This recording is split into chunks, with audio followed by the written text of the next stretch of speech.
শুধু চন্দ্রনাথ পাহাড়ের সৌন্দর্যের গল্পটাই বলে, কিন্তু এই পাহাড়ে ওঠার পিছনে লুকিয়ে থাকা ভয়ঙ্কর অভিজ্ঞতা কেউ শেয়ার করে না, যেখানে প্রতিটি পদক্ষেপেই রয়েছে জীবনের ভয়।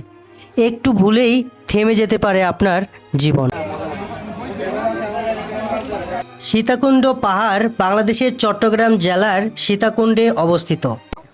চন্দ্রনাথ পাহাড়ে ওঠার আগে একটা বিষয় মনে রাখতে হবে, এটি শুধু একটি দর্শনীয় স্থানই নয়, এটি একটি ট্রেকিংয়ের অভিজ্ঞতা। শুরুতে পথটা হয়তো খুব সহজ মনে হবে, কিন্তু যত উপরে উঠবেন ততই বুঝতে পারবেন পাহাড়ের আসল রূপ। কোথাও সিঁড়ি, কোথাও কাঁচা মাটির রাস্তা, আবার কোথাও বেশ খাড়া ওঠানামা। এন্ড উঠবো কেমনে মানুষ? এই বাইরে কত সুন্দর সাজ্জা মাজ্জা অবস্থা, কিছু হয় না আর। ভাই হ্যাঁ? একবারে পুরা গন্তব্য শেষ করে আইছি। তবে পাহাড়ে ওঠার আগে একটা জিনিস মাথায় রাখবেন, তাড়াহুড়া করে পাহাড় জয় করার চেষ্টা করবেন না। পাহাড়ে আসার আনন্দ হলো পথটাকে উপভোগ করা। গাড়ি নেওয়ার দরকার ভাই কিরকম লাগলো উপরে?